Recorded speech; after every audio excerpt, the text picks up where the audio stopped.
بسم اللہ الرحمن الرحیم۔ السلام علیکم، ہمارے چینل میں خوش آمدید۔ میں گھر سے نکلی اور مین روڈ پر آ کر ٹیکسی لی۔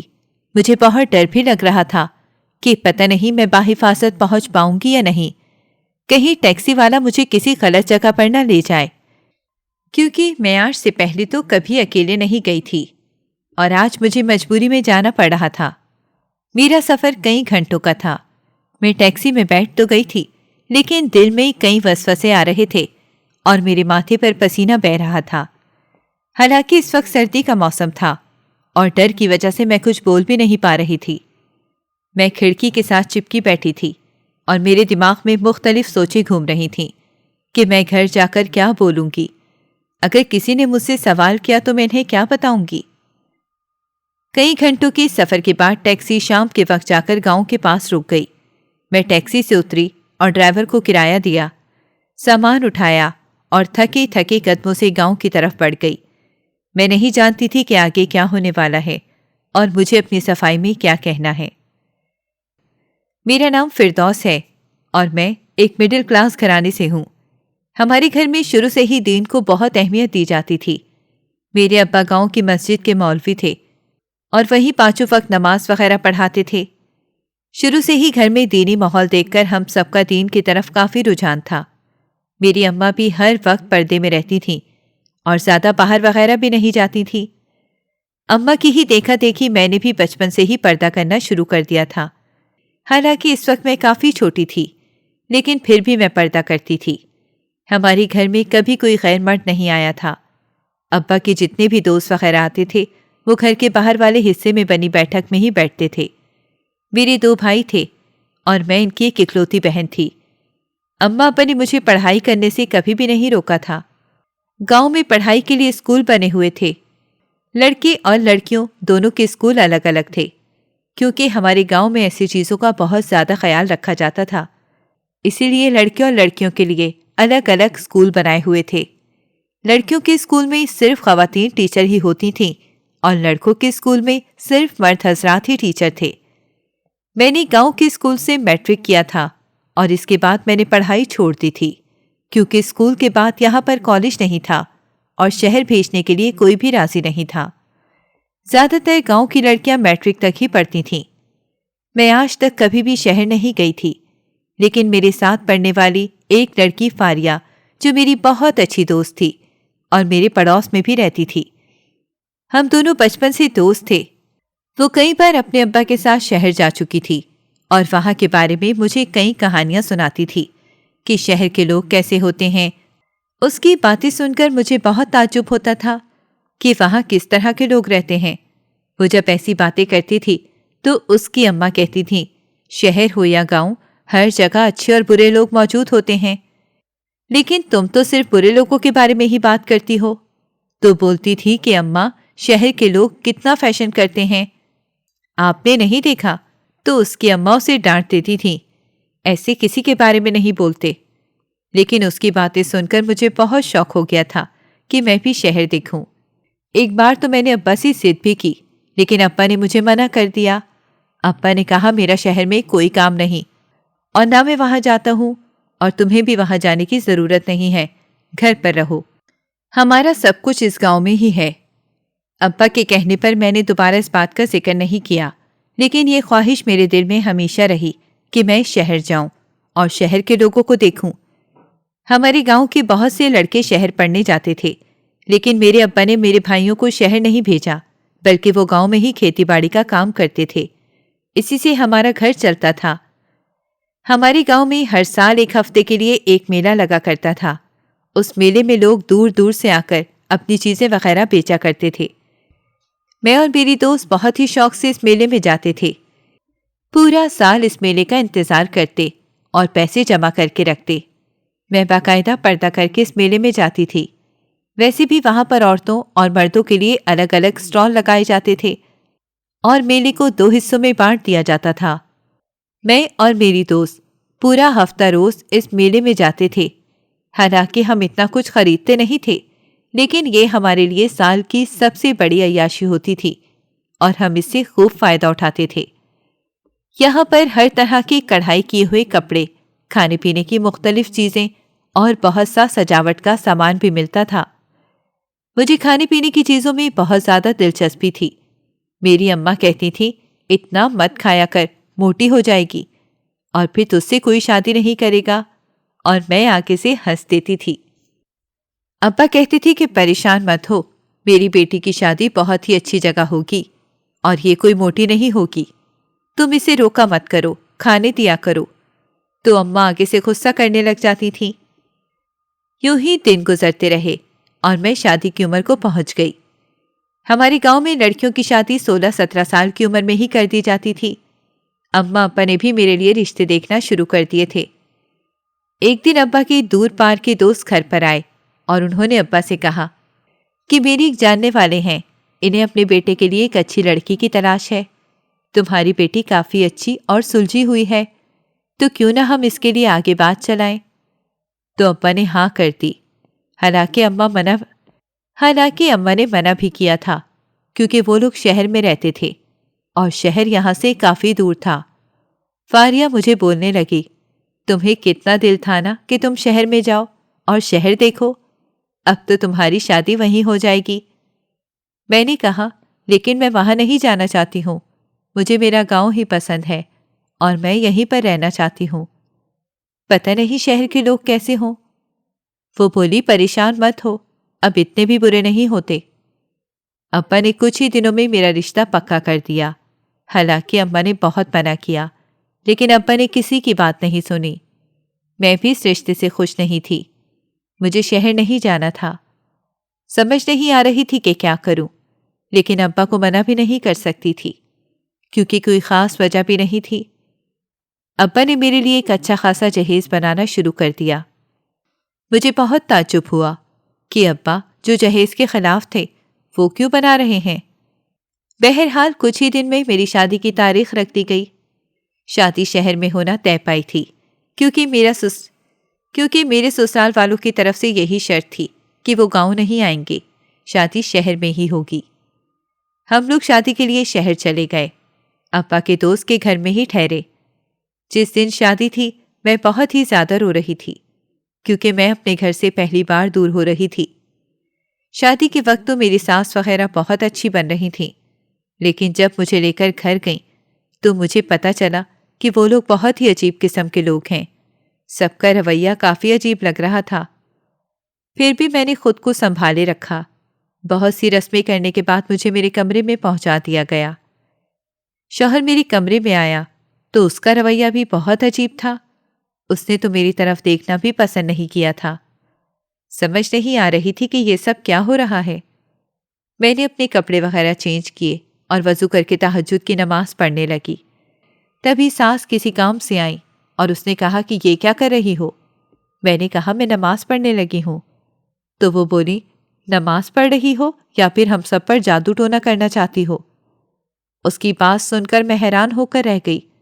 اس نے پورے گھر میں شور مچا دیا، یہ آئی ہے اور آتے ہی ہم سب پر جادو ٹونا کرنا شروع ہو گئی ہے۔ میں نے سب سے کہا کہ میں نماز پڑھ رہی ہوں، مگر کسی نے میری بات کا یقین نہیں کیا۔ اس دن کے بعد سے سب نے مجھ پر الزامات لگانا شروع کر دیے۔ مجھے سمجھ نہیں آ رہی تھی کہ ابا نے کیا دیکھ کر میری یہاں پر شادی کر دی ہے، حالانکہ اس وقت میرے اور بھی اچھے رشتے آئے ہوئے تھے جو کافی اچھے اور دیندار لوگ تھے، لیکن ان سب کو چھوڑ کر ابا نے میری شادی یہاں پر کر دی تھی۔ میری سسرال والے بہت ہی عجیب لوگ تھے۔ ابھی تو میں ان کو زیادہ نہیں جان پائی تھی، مگر جب سے ساس نے میرے اوپر جادو ٹونا کرنے کا الزام لگایا تھا تب سے ہی مجھے سمجھ آ گیا تھا کہ یہ لوگ حقیقت میں دین سے کتنے دور ہیں اور ان کا سب کچھ ان کی دنیا ہی ہے۔ میری ساس تو ہر وقت پیسہ پیسہ ہی کرتی رہتی تھی۔ اس نے ابا سے اتنا جہیز لیا تھا اور پھر بھی ناخوش تھی۔ میں نے تو ابا کو منع بھی کیا تھا کہ مجھے جہیز مت دیں، ویسے بھی جہیز کوئی اچھی چیز نہیں ہے۔ ہمارے گاؤں میں جہیز دینے کی کوئی روایت نہیں تھی۔ میں نے اور اماں نے ابا سے کہا تھا کہ اگر آپ جہیز دیں گے تو گاؤں میں سب لوگ اپنی بیٹیوں کو بھی جہیز دینے لگیں گے اور ایسے ہی ایک روایت بن جائے گی۔ لوگ کہیں گے کہ دیکھو ایک مولوی ہو کر یہ اپنی بیٹی کو جہیز دے رہا ہے تو ہم کیوں نہ دیں؟ یہ غلط چیز ہے۔ لیکن ابا نے کسی کی بات نہیں مانی اور نہ جانے کیسے میرے لیے جہیز بنا لیا۔ ایسا نہیں تھا کہ ہم کوئی بہت ہی غریب لوگ تھے، مگر پھر بھی ابا نے تھوڑا بہت قرضہ تو ضرور لیا ہوگا، یہ بات میں جانتی تھی۔ مجھے بہت افسوس ہو رہا تھا اس بات کا کہ کم از کم میرے ابا کو تو ایسا نہیں کرنا چاہیے تھا، مگر اب میں کیا کر سکتی تھی؟ شاید ابا بھی عام باپ کی طرح یہی سوچ رہے ہوں گے کہ جہیز زیادہ دینے کی وجہ سے سسرال میں میری بیٹی کا سر نہیں جھکے گا، لیکن عزت ذلت تو اللہ کے ہاتھ میں ہے۔ کسی کی جہیز دینے نہ دینے سے آگے والے عزت نہیں کرتے۔ نہ جانے ہمارے معاشرے میں یہ روایت کیسے پڑ گئی ہے کہ جہیز دینے سے بیٹیوں کی شادیاں قائم رہتی ہیں۔ میری شوہر کا رویہ بھی مجھ سے کچھ ٹھیک نہیں تھا۔ جب سے ہماری شادی ہوئی تھی اس نے ٹھیک سے مجھ سے بات تک نہیں کی تھی۔ زیادہ وقت وہ گھر سے باہر ہی رہتا تھا، جس کی وجہ سے میری جیٹھانی اکثر لوگوں کے سامنے یہ کہتی تھی کہ ابھی تو اس کی شادی ہوئی ہے لیکن اس کا شوہر ابھی سے ہی دور بھاگنے لگ گیا ہے۔ نہ جانے ایسا کیا کرتی ہے جو وہ گھر میں رکنا ہی پسند نہیں کرتا۔ شاید اس کے آگے زبان چلاتی ہوگی۔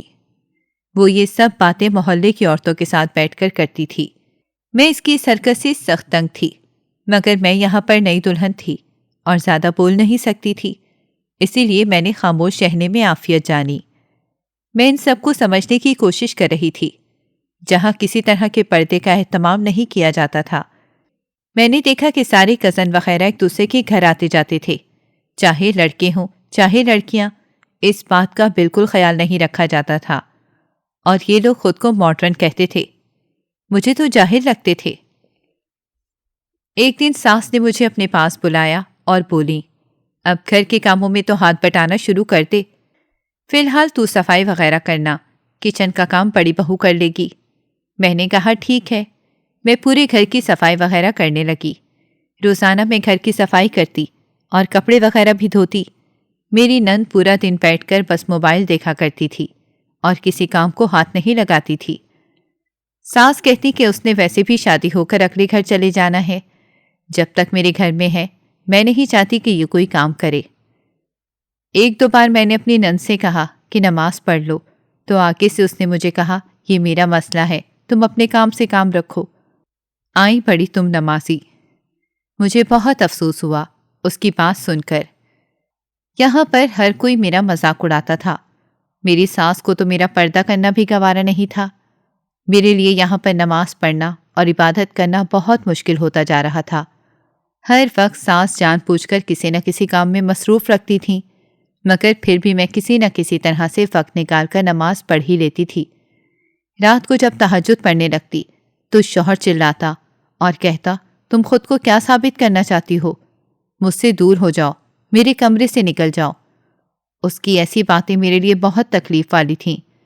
سمجھ نہیں آتا تھا کہ میں اس کی بیوی ہوں، وہ مجھ سے اس طرح بات کرتا ہے جیسے میں اس کی ملازمہ ہوں۔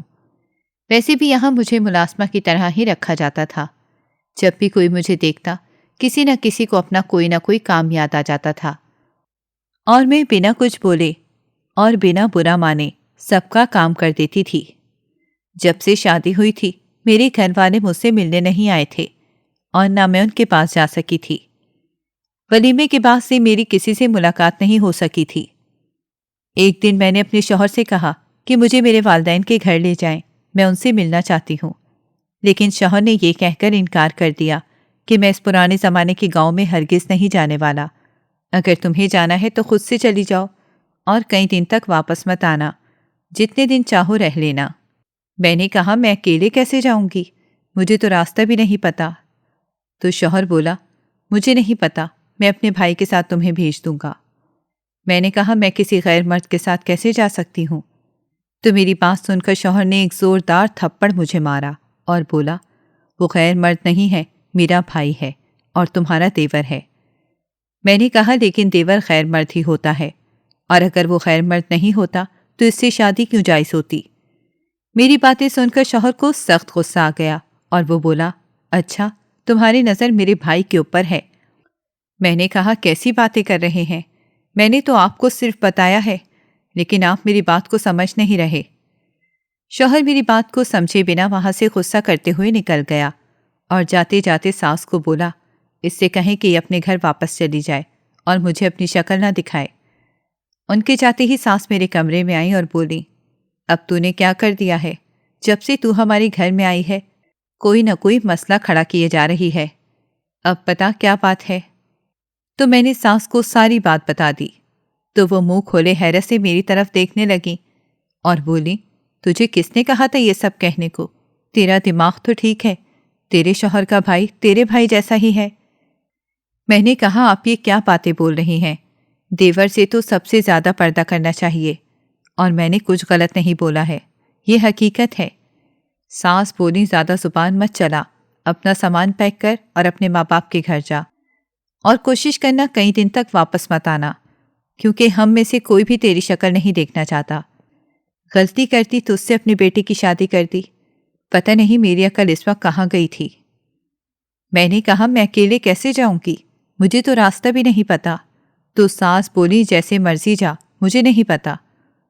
وہ تو جیسے مجھے پہلے ہی نکالنے کے چکروں میں تھیں۔ میں نے روتے روتے اپنا سامان باندھا اور باہر آ گئی۔ ٹیکسی لے کر میں گاؤں کے راستے پر نکل گئی۔ مجھے ڈر بھی لگ رہا تھا کہ ٹیکسی والا کہیں مجھے غلط راستے پر نہ لے جائے، کیونکہ میں نے ایسے بہت سے واقعات سن رکھے تھے کہ اکیلی لڑکیوں کو ٹیکسی اور رکشے والے کہیں بھی لے جاتے تھے اور ان کا فائدہ اٹھاتے تھے یا ان کا سامان چوری کر لیتے تھے۔ میں بہت ڈر رہی تھی اور دل ہی دل میں اللہ سے دعائیں مانگ رہی تھی کہ مجھے بحفاظت گاؤں پہنچا دے۔ ایک بار میں گاؤں پہنچ جاتی تو آگے کا راستہ مجھے آتا تھا، میں بآسانی اپنے گھر پہنچ سکتی تھی، اور گاؤں میں مجھے کوئی خطرہ بھی نہیں تھا، کیونکہ وہاں پر سب لوگوں کو میں جانتی تھی اور سب ہماری عزت کرتے تھے۔ مجھے ڈر تو بہت لگ رہا تھا، مگر شکر تھا کہ ٹیکسی والا اچھا انسان تھا، اس نے مجھے صحیح راستے پر اتار دیا۔ سامنے ہی میرا گاؤں تھا۔ میں نے ٹیکسی والے کو کرایہ دیا اور سامان اتار کر چلنے لگی۔ میں جانتی تھی کہ مجھے اس طرح دیکھ کر گاؤں والے بہت سے سوالات کریں گے، کیونکہ ابھی ہی میری شادی ہوئی تھی، اور یوں میرا اترا چہرہ سب کے لیے تشویش کا باعث بن سکتا تھا۔ اسی لیے میں نے خود کو نارمل کرنے کی کوشش کی تاکہ کوئی بھی میرے چہرے سے کسی بات کا اندازہ نہ لگا سکے۔ میں نہیں چاہتی تھی کہ میرے ماں باپ کو حقیقت پتہ چلے اور انہیں تکلیف ہو، لیکن مجھے نہیں پتا تھا کہ آخر میں یہ سب کب تک چھپا سکوں گی۔ میں نے ایک گہری سانس لی اور گاؤں کے راستے پر چلنے لگی۔ شام ہونے والی تھی۔ اماں مجھے اکثر منع کرتی تھیں، اس ٹائم باہر مت نکلا کر۔ ان کی بات مان کر میں اس وقت گھر میں ہی رکتی تھی، اور اب دیکھو حالات نے مجھے کہاں لا کھڑا کیا تھا کہ میں اس وقت اپنے گھر جا رہی تھی۔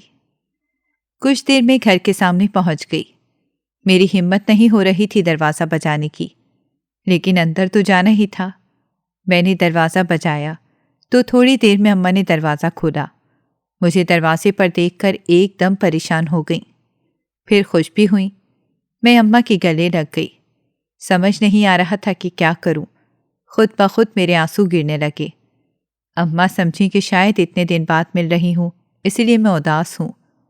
وہ مجھے لے کر اندر چلی گئیں۔ سب لوگ گھر پر ہی موجود تھے، سب مجھے دیکھ کر خوش ہو گئے۔ میں نے کسی کو بتایا نہیں تھا آنے سے پہلے، اس لیے میری یوں اچانک آمد نے سب کو حیران کر ڈالا تھا۔ ابھی مجھے بیٹھے تھوڑی دیر ہوئی تھی کہ اماں نے میری اداسی نوٹ کر لی۔ انہوں نے کہا، کیا بات ہے، کسی بات سے پریشان ہو؟ میں نے کہا، نہیں اماں، ایسی کوئی بات نہیں ہے، بس آپ لوگوں سے ملنے کو دل کر رہا تھا تو میں ملنے آ گئی۔ اماں نے کہا، داماد جی کہاں ہیں؟ وہ کیوں نہیں آئے تمہارے ساتھ؟ میں نے بہانہ بنایا کہ انہیں کوئی کام تھا۔ زندگی میں پہلی بار اماں ابا سے کوئی جھوٹ بولا تھا اور بہت شرمندگی بھی ہو رہی تھی، مگر کیا کرتی، مجبوری تھی۔ اگر سچ بتا دیتی تو وہ پریشان ہو جاتے۔ اماں نے کہا، پھر تو تم کیسے آئی ہو؟ میں نے کہا، میں ٹیکسی لے کر آئی ہوں۔ تو وہ بولی، یہ کیا بات ہوئی؟ تمہارے شوہر کو چاہیے تھا کہ وہ تمہیں چھوڑ کر جاتا، اب تم اس کی ذمہ داری ہو۔ میں نے کہا، آپ پریشان مت ہوں، اگر انہیں ضروری کام نہ ہوتا تو وہ مجھے ضرور چھوڑ جاتے، اور میں نے ہی ضد کی تھی کہ مجھے آج ہی جانا ہے، کیونکہ میں بہت دن سے آپ لوگوں کو یاد کر رہی تھی۔ اماں نے کہا کہ کتنے دن تک کے لیے رکنے آئی ہو؟ میں نے کہا، 1-2 ہفتہ تو رکوں گی ہی۔ اماں نے کہا، ٹھیک ہے، جتنے دن چاہو رک جاؤ، مگر شادی کے بعد زیادہ دیر میکے میں رکنا اچھی بات نہیں ہے، سسرال والے غلط سمجھتے ہیں، کیونکہ اب تم شادی شدہ ہو اور تمہارے اوپر بہت سی ذمہ داریاں بھی ہیں، ان سے کبھی مت بھاگنا۔ میں نے کہا ٹھیک ہے۔ اماں نے کہا کہ کھانے میں کیا کھانا پسند کرو گی؟ اتنے دن بعد آئی ہو، تمہاری پسند کا کھانا بناتی ہوں۔ میں نے کہا کہ آپ کو پتہ ہے مجھے قیمہ بہت پسند ہے، آپ وہی بنا دیں۔ اماں بولی ٹھیک ہے۔ میں نے اپنے کمرے میں اپنا سامان رکھا اور تھوڑی دیر لیٹ گئی۔ آج نہیں تو کل اماں جان ہی جائیں گی کہ میں وہاں پر خوش نہیں ہوں اور میرا شوہر میرے ساتھ اچھا سلوک نہیں کرتا ہے۔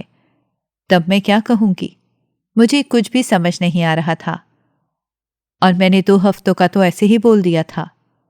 لیکن میرے شوہر اور ساس نے تو کہا تھا کہ زیادہ دیر وہیں رکنا، واپس آنے کی ضرورت نہیں ہے۔ میں پریشان تھی، کیا کروں؟ سمجھ نہیں آ رہا تھا کہ مجھے وہاں کیا کرنا چاہیے۔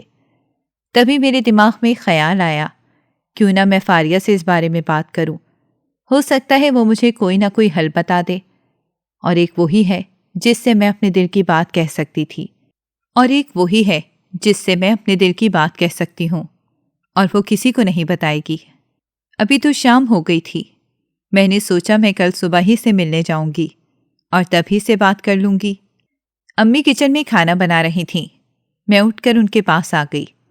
امی بولی، تو ٹھیک تو ہے نا؟ خوش ہے نا وہاں پر؟ تیرے سسرال والے کیسے ہیں؟ تجھے کچھ کہتے تو نہیں ہے نا؟ میں نے کہا نہیں اماں، میں بہت خوش ہوں۔ یہ کہتے ہوئے میری آنکھوں میں آنسو آ گئے تھے، جنہیں میں نے اماں سے چھپا لیا۔ شاید شادی کے بعد اکثر لڑکیاں یوں ہی کرتی ہیں، گھر والوں کے سامنے خوش ہونے کا ناٹک کر کے انہیں مطمئن کر دیتی ہیں۔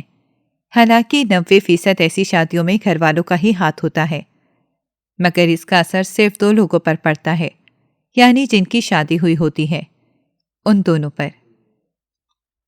آج کل مجھے عجیب عجیب سوچیں آ رہی تھیں۔ میں اتنی زیادہ مایوس تو کبھی نہیں ہوئی تھی۔ رات کا کھانا بنا تو میں بھائیوں کو بلانے چلی گئی۔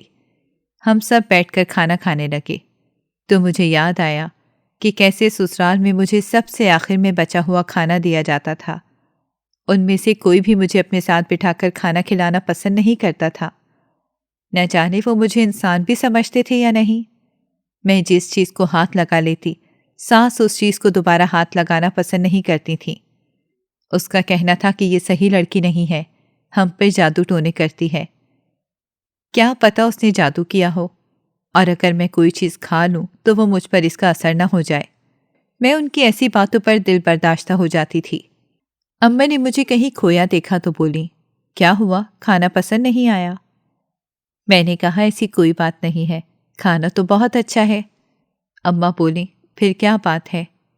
میں نے کہا کچھ نہیں۔ کھانا کھانے کے بعد میں آ کر اپنے کمرے میں لیٹ گئی۔ مجھے ٹھیک سے نیند نہیں آ رہی تھی، سمجھ نہیں آ رہا تھا کہ کیا کروں۔ پوری رات میں اپنے سسرال کے بارے میں ہی سوچتی رہی۔ صبح ہوئی تو میں نے ناشتہ وغیرہ کر کے اماں سے کہا کہ میں فاریہ سے مل کر آتی ہوں، اتنے دن ہو گئے اسے بھی نہیں دیکھا۔ اماں بولی ٹھیک ہے، لیکن جلدی آ جانا۔ میں نے کہا ٹھیک ہے۔ میں فاریہ کے گھر گئی، دروازہ بجایا تو اسی نے کھولا۔ مجھے دیکھ کر بہت حیران ہو گئی، خوش بھی ہوئی۔ وہ مجھے لے کر اندر چلی گئی اور بولی، ناشتہ کرو گی؟ میں نے بولا نہیں، میں ابھی کر کے آئی ہوں، مجھے تم سے ضروری بات کرنی ہے۔ وہ بولی، کیا بات ہے بتاؤ نا، اور تم اتنا پریشان کیوں لگ رہی ہو؟ میں نے کہا دیکھو فاریہ، یہ بات میں صرف تمہیں بتا رہی ہوں اور کسی کو نہیں بتا سکتی۔ میری بات سن کر وہ پریشان ہو گئی اور بولی، جلدی جلدی بتاؤ کیا بات ہے، اب تم مجھے پریشان کر رہی ہو۔ میں نے کہا میرے سسرال والے بہت ہی عجیب لوگ ہیں، اور میرا شوہر بھی، وہ سب لوگ مجھ سے تنگ ہیں۔ یہ بات سن کر فاریہ حیران ہو گئی اور بولی، آخر کیوں، ایسی کیا بات ہے؟ میں نے کہا میں نہیں جانتی، وہ لوگ مجھے عبادت وغیرہ بھی نہیں کرنے دیتے ہیں، انہیں میری نماز پڑھنے سے بھی بہت مسئلہ ہے۔ نہ جانے کیسے لوگوں میں ابا نے میری شادی کر دی، اور میں اب گھر میں کچھ بھی نہیں بول سکتی۔ وہ لوگ ہمیشہ مجھے پریشان کرتے ہیں۔ اس نے کہا کہ تم نے اپنی اماں سے بات کی؟ میں نے کہا نہیں، میں کسی کو بھی پریشان نہیں کرنا چاہتی ہوں، میں جانتی ہوں میری وجہ سے بہت زیادہ پریشان ہو جائیں گی، اور اب میری ساس نے کہا ہے کہ تم زیادہ سے زیادہ دن اپنے میکے میں رہو، ہمیں تمہاری ضرورت نہیں ہے۔ وہ سیدھا سیدھا مجھے اپنے گھر سے نکلنے کا کہہ رہی تھیں، اور یہی بات میرے شوہر نے بھی کہی تھی۔ اب تم بتاؤ میں گھر پہ کیا بولوں؟ میں نے تو ابھی یہی بولا ہے کہ میں 2 ہفتے تک رکوں گی، لیکن اماں اس پر بھی راضی نہیں ہیں۔ ان کا کہنا ہے کہ مجھے اپنے سسرال میں رکنا چاہیے، لیکن انہیں کیا بتاؤں، سسرال والے مجھے رکھنے کو تیار ہی نہیں ہیں۔ فاریہ نے کہا، یہ تو بہت ہی بڑا مسئلہ ہے اور زیادہ دیر اس بات کو چھپایا بھی نہیں جا سکتا۔ میں نے کہا میں تم سے مشورہ لینے آئی ہوں، میری کوئی مدد کرو۔ تو اس نے کہا دیکھو میں اس بارے میں تمہاری کوئی مدد نہیں کر سکتی ہوں، لیکن تم ایسا کرنا کہ 2 ہفتوں بعد چلی جانا۔ میں نے کہا میں کیسے جاؤں گی؟ اگر میرا شوہر مجھے لینے نہیں آیا تو میں اماں ابا سے کیا کہوں گی؟ پہلی ہی وہ اس بات پر غصہ ہیں کہ میں اکیلی کیوں آئی ہوں۔ فاریہ بولی، تمہیں کسی نہ کسی طرح اپنے گھر بات کرنی ہوگی یا اپنے شوہر سے کہو کہ وہ تمہیں لینے آئے۔ میں نے کہا وہ میری کوئی بات نہیں سنے گا۔ ہمارے پاس کوئی اور راستہ نہیں تھا، کچھ سمجھ نہیں آ رہی تھی کہ کیا کریں۔ میں تھوڑی دیر اس کے پاس بیٹھی رہی اور پھر گھر آ گئی۔ اماں نے کہا کہ کیا ہوا؟ جب سے آئی ہو بہت ہی پریشان لگ رہی ہو، سب ٹھیک تو ہے نا؟ کہیں اپنے شوہر سے لڑائی کر کے تو نہیں آئی؟ اماں کی بات پر میں نے دل ہی دل میں کہا، لڑائی تو تب ہونا جب کوئی بات کرنا چاہے۔ بہرحال 2 ہفتے ایسے ہی پریشانی میں گزر گئے۔ اسی دوران میرے شوہر نے ایک بار بھی مجھے فون نہیں کیا تھا، جس کی وجہ سے اماں نے کئی بار مجھ سے سوالات بھی کیے، لیکن میں نے انہیں ہر ممکن مطمئن کرنے کی کوشش کی۔ 2 ہفتے گزر گئے تو اماں نے کہا کہ تمہارا شوہر کب لینے آئے گا؟ میں نے کہا انہیں کچھ کام ہے، وہ شاید لینے نہیں آ پائیں۔ اماں نے کہا کہ یہ کیا بات ہوئی؟ تم آئی بھی اکیلے تھی اور اکیلے ہی جاؤ گی کیا؟ ایسا تو نہیں ہوتا۔ میں نے کہا مجبوری ہے، انہیں بہت ضروری کام ہے، ورنہ وہ ضرور لینے آ جاتے۔ اماں نے کہا کہ ٹھیک ہے، تم اپنے بھائی کے ساتھ چلی جانا۔ یہ سن کر میں خوف زدہ ہو گئی کہ اگر بھائی وہاں پر جائے گا تو وہاں کے حالات دیکھ کر سمجھ جائے گا اور پھر گھر آ کر بتا دے گا۔ میں نے کہا نہیں، میں اکیلی چلی جاؤں گی۔ اماں نے کہا کہ ضد کرنے کی ضرورت نہیں ہے، جو میں نے کہہ دیا ہے وہی کرو۔ اماں کے مجبور کرنے پر میں نے ہاں کر دی اور کہا کہ ٹھیک ہے، میں چلی جاؤں گی۔ میں نے اپنا سامان وغیرہ باندھا۔ امی نے بھائی سے کہا کہ اسے گھر تک چھوڑ کر آنا۔ وہ بولے ٹھیک ہے، آپ فکر مت کریں۔ میں بھائی کے ساتھ آ تو گئی تھی، لیکن کافی پریشان بھی تھی۔ پورا راستہ میں ان سے ٹھیک سے بات بھی نہیں کر پائی، جس کی وجہ سے وہ مجھ سے بار بار پوچھ رہے تھے، تم ٹھیک تو ہو نا؟ کوئی چیز پریشان تو نہیں کر رہی؟ تم مجھے بتا سکتی ہو۔ لیکن میں نے انہیں کہا نہیں، ایسی کوئی بات نہیں ہے، بس میں اداس ہوں۔ اب پتہ نہیں پھر کب ملنے آؤں۔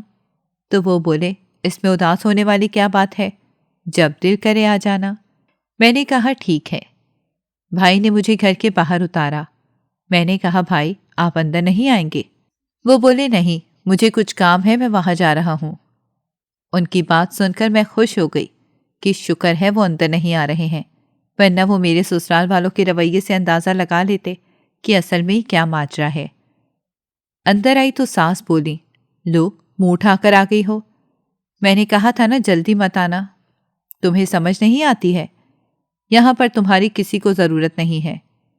میں نے کہا وہ اماں ابا نے کہا تھا کہ جلدی جاؤ، تو وہ منہ بنا کر وہاں سے چلی گئیں۔ میں اپنے کمرے میں آئی تو کمرے کی حالت دیکھ کر حیران رہ گئی۔ ہر چیز الٹی پلٹی پڑی ہوئی تھی، جگہ جگہ کچرا پھیلا ہوا تھا اور کمرے میں جٹھانی کے بچوں نے قبضہ جمایا ہوا تھا، میری ساری چیزیں خراب کر دی تھیں۔ میں یہ سب دیکھ کر بہت زیادہ غصے میں آ گئی اور جا کے جٹھانی سے کہا کہ یہ سب کیا ہے؟ میں اگر کچھ دن کے لیے گئی ہوں تو آپ میرے سامان کو خراب کرنا شروع کر دیں گی۔ تبھی میری نظر ان کے کمرے میں پڑی۔ انہوں نے میری بہت سی جہیز کی چیزیں نکال کر اپنے پاس رکھی ہوئی تھیں۔ مجھے سخت غصہ آیا اور میں نے ساری چیزیں اٹھائیں اور اپنے کمرے میں آ گئی۔ پیچھے وہ مجھ پہ زور زور سے چلانے لگیں اور ساس بھی مجھ پہ چلا رہی تھیں اور بولیں، تمہاری اوقات ہی کیا ہے؟ ہمیں نہیں چاہیے تمہاری چیزیں۔ میں کافی دیر کمرے میں بند روتی رہی۔ شام ہوئی تو شوہر آئے اور بولے، کیا مسئلہ ہے؟ ہر وقت کوئی نہ کوئی نحوست ہی پھیلاتی رہتی ہو، اگر کسی نے کسی چیز کو ہاتھ لگا لیا تو اس میں کیا ہے؟ میں نے کہا وہ میری چیزیں تھیں اور ہاتھ لگانے کا کیا مسئلہ ہے، مجھ سے پوچھ لیتی، اور ساری کی ساری چیزیں خراب کر دی ہیں۔ تو وہ مجھے آگے سے باتیں سنا کر چلے گئے۔ یہاں رہنا میرے لیے دن بہ دن مشکل ہوتا جا رہا تھا۔ ایک رات میں کمرے میں بیٹھی قرآن پاک پڑھ رہی تھی۔ میں اکیلی تھی، شوہر وہاں پر موجود نہیں تھے، وہ کسی کام سے باہر ہی تھے۔ تبھی میرا دیور کمرے میں آیا اور بولا، کیسی ہو تم؟ میں نے کہا، تم کس طرح سے مجھ سے بات کر رہے ہو؟ تو وہ بولا، میری مرضی، میں جیسے بھی بات کروں۔ تم ہوتی کون ہو میرے آگے زبان چلانے والی؟ پھر بولا، ویسے تو تم خوبصورت بہت ہو، مجھے بھی اپنی خوبصورتی دکھاؤ نا۔ اس کے اس طرح کہنے پر مجھے ایک دم غصہ آیا۔ میں نے کہا، کیا کر رہے ہو؟ وہ میرے قریب بڑھنے لگا اور مجھ سے بدتمیزی کرنے لگا۔ میں نے اس کو روکنے کی بہت کوشش کی، لیکن وہ میری بات نہیں سن رہا تھا۔ تبھی اچانک سے میں نے اپنے پاس موجود 15 پانی کی بوتلیں جو میں نے دم کر کے رکھی ہوئی تھیں، انہیں اٹھایا اور ایک ایک کر کے ساری پینے لگ گئی، اور میں اللہ تعالیٰ سے مدد مانگنے لگی۔ میں جانتی تھی کہ اللہ ضرور میری حفاظت کرے گا، اور میرے دیور کے تو ایک دم سے یہ دیکھ کر ہوش ہی اڑ گئے کہ جیسے ہی میں نے وہ پانی پیا تو وہ اپنی جگہ سے ہل نہیں پا رہا تھا۔ وہ بالکل اپنی جگہ پر جم کر رہ گیا تھا۔ اس نے بہت زور سے چلانا چاہا، لیکن اس کی آواز بھی نہیں نکل رہی تھی۔ میں نے شکر کیا کہ میں اس کی گندی نیت سے بچ گئی ہوں۔ میں بھاگ کر کمرے سے باہر نکل گئی۔ ساس بولی، کیا ہوا ہے؟ کوئی بھوت دیکھ لیا ہے؟ میں نے کہا، ہاں، وہ دیور۔ تو وہ بولی، کیا ہوا میرے بیٹے کو؟ تم نے اسے کچھ کیا؟ میں نے کہا، میں نے کیا کیا؟ وہ میرے کمرے میں آ کے بدتمیزی کرنے کی کوشش کر رہا تھا، اور اس کو اس کے کیے کی سزا مل رہی ہے۔ میری بات سن کر ساس اندر بھاگتی ہوئی گئیں اور بولی، تم نے میرے بیٹے کے ساتھ کیا کیا ہے؟ اور پورے گھر کو سر پر اٹھا لیا۔ کچھ دیر بعد شوہر بھی آ گئے۔ ساس نے نہ جانے انہیں کیا بتایا جو وہ مجھ پر چلانے لگے اور بولے، تمہیں شرم نہیں آتی؟ میرے بھائی کے اوپر الزام لگا رہی ہو؟ تم خود ایک خراب عورت ہو، میں تمہیں طلاق دیتا ہوں، اور آئندہ کے بعد تم اس گھر میں قدم نہیں رکھ سکو گی۔ ان کی بات سن کر میں پریشان ہو گئی۔ میں نے کہا، میں کہاں جاؤں گی؟ آپ اس طرح سے مت کریں، میں جھوٹ نہیں بول رہی ہوں۔ آپ کے بھائی نے مجھ سے بدتمیزی کرنے کی کوشش کی تھی، اور وہ میرا فائدہ اٹھانا چاہتا تھا۔ میری ساس نے ایک زوردار تھپڑ میرے منہ پر مارا اور میرے ماں باپ کو فون کر کے کہا، اور آ کر اپنی بے حیا بیٹی کو یہاں سے لے جاؤ۔ وہ دونوں بھاگے بھاگے گاؤں سے آئے اور آ کر میرے گھر والوں سے بات کرنے کی کوشش کی، لیکن سسرال میں کوئی بھی ان کی بات سننے کو تیار نہیں تھا۔ میں نے اماں ابا کو ساری بات بتائی تو ابا نے کہا کہ ٹھیک ہے، ہماری بیٹی اتنی فالتو نہیں ہے جو ہم اس پر ظلم ہونے دیں۔ ابا نے میرے سارے جہیز وغیرہ کا سامان بھی لیا، جس پر ساس نے کافی باتیں بھی بنائیں، اور مجھے ساتھ لیے گاؤں چلے آئے۔ سب گاؤں والے سوال کر رہے تھے۔ ابا نے ساری بات بتا دی، اور ابا نے کہا کہ تم نے اب تک ہمیں کیوں کچھ نہیں بتایا؟ میں نے کہا، میں آپ لوگوں کو پریشان نہیں کرنا چاہتی تھی۔ فاریہ مجھ سے بولی، پریشان مت ہو، جو ہوا اچھے کے لیے ہوا، ورنہ تمہیں ساری زندگی ایسے ہی جینا پڑتا۔ مجھے کچھ بھی سمجھ نہیں آ رہی تھی۔ گاؤں میں سب میرے بارے میں باتیں کر رہے تھے۔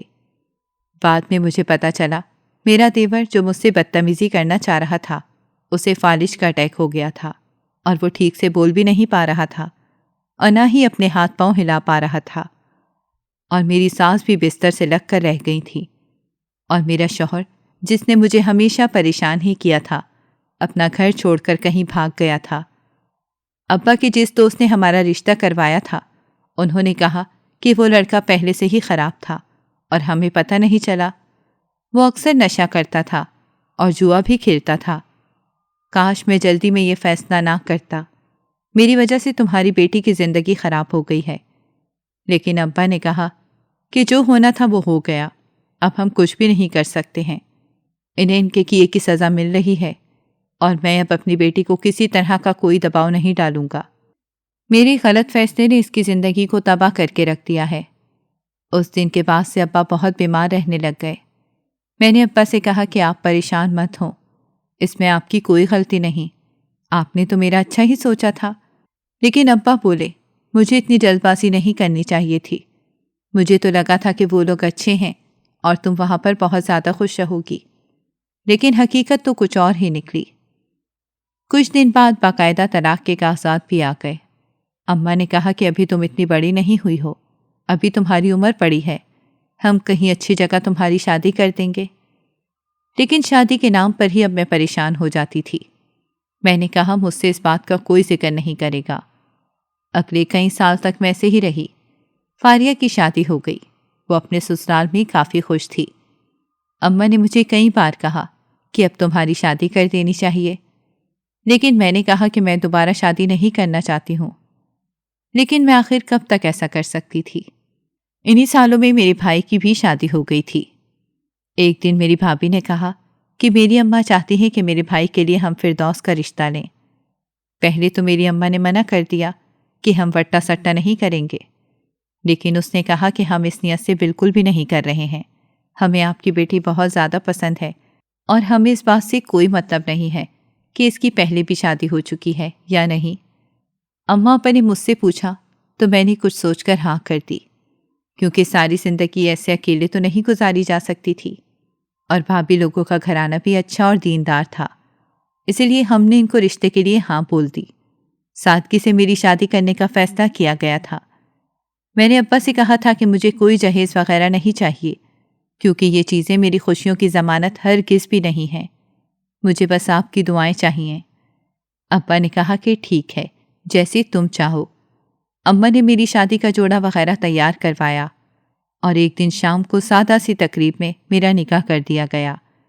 رخصتی اگلے مہینے طے کی گئی تھی۔ نکاح کے بعد میرے شوہر مجھ سے ملنے کے لیے آیا اور بولا، کیا تم میرے ساتھ نئی زندگی شروع کرنے کے لیے تیار ہو؟ میں نے آہستہ سے سر ہلا دیا۔ وہ کافی اچھا انسان تھا اور کبھی اس نے مجھ سے اونچی آواز میں بات نہیں کی تھی۔ میں دعائیں کر رہی تھی کہ شادی کے بعد بھی وہ ایسے ہی رہیں۔ اگلے مہینے میری رخصتی کر دی گئی۔ میں اس دن بہت زیادہ خوش تھی اور اپنے پچھلے سارے زخموں کو بھول گئی تھی۔ میں نے سوچا تھا کہ میں اپنا ماضی بھول کر ایک نئی زندگی شروع کروں گی۔ میں جب اپنے سسرال میں آئی تو سب نے میرا بہت ہی اچھے سے استقبال کیا۔ یہاں پر سب لوگ میرا بہت زیادہ خیال رکھتے تھے۔ کبھی کسی نے میری پچھلی شادی کا طعنہ نہیں دیا تھا۔ کچھ سالوں بعد اللہ نے مجھے ایک بیٹے سے نوازا۔ میں اس کے ساتھ بہت زیادہ خوش تھی۔